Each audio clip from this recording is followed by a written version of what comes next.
আমরা এবার বক্তব্য শুনবো নুরের সাফার কাছ থেকে। নুরের সাফা অ্যাডমিনিস্ট্রেশন ক্যাডারে সুপারিশপ্রাপ্ত।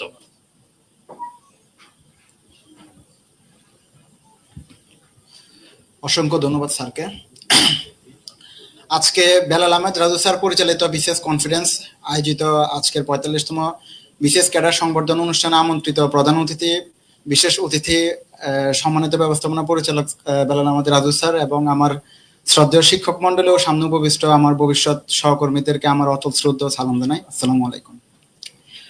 অনুষ্ঠানের শুরুর আগে আমার নায়েব আলী স্যারের সাথে দেখা হয়েছিল। তো স্যারের এক ক্লাসে আমি একদিন একটা প্রশ্ন পাড়াতে স্যার আমাকে একটা চকলেট দিয়েছিল আর কি।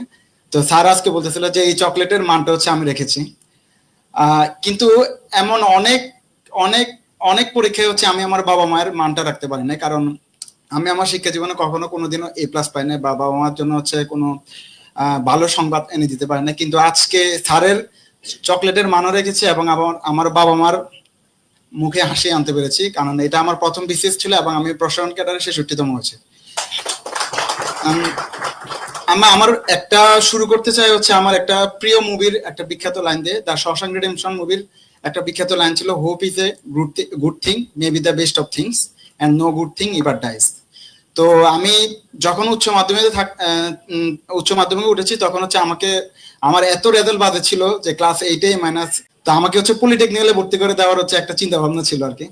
তো তখন আমার খুব নিজেকে খুব অসহায় মনে হচ্ছিল। তো আমি তখন প্রতিজ্ঞা নিয়েছিলাম যে জীবনে করলে প্রত্যেকটা স্টেজে এমন কিছু করবো যাতে সর্বোচ্চ জায়গায় যেতে পারে। সেই হিসেবে আমি আমার বংশের একমাত্র দ্রাবিয়ান এবং বংশের একমাত্র ক্যাডার এবং বিশেষ প্রশাসন ক্যাডার আমি আজকের এই মঞ্চে উপবিষ্ট হয়েছে।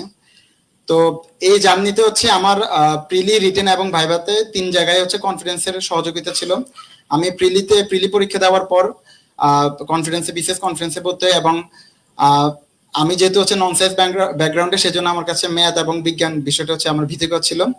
কিন্তু নায়েব আলী স্যারের ক্লাস বা রবিউল স্যারের ক্লাস, বাংলা এবং ইংলিশ ক্লাস, এবং অন্যান্য আতিক স্যারের, যেহেতু আমার রাষ্ট্রবিজ্ঞানের স্টুডেন্ট ছিলাম সেহেতু আতিক স্যারের ক্লাসগুলো আমার কাছে খুবই রিলেভেন্ট এবং মজার ছিল।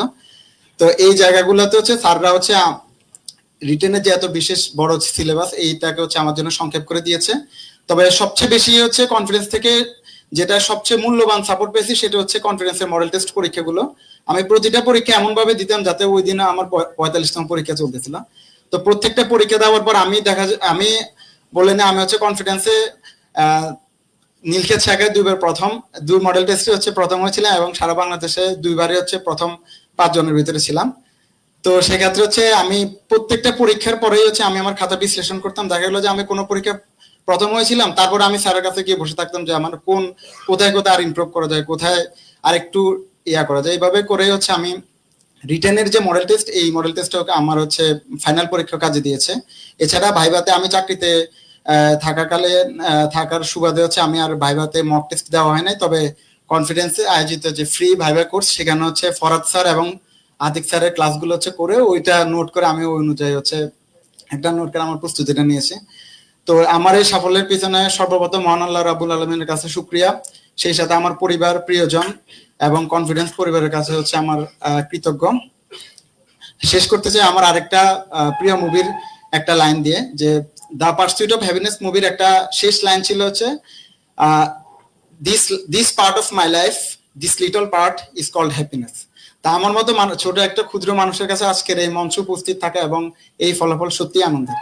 সবাই আমার জন্য দোয়া করবেন যাতে সার্ভিসে যতদিন থাকবো আমি যাতে বিনয়ী থাকতে পারি সবসময়, সেই দোয়া কামনা করছি। সকলকে ধন্যবাদ। আসসালামু আলাইকুম।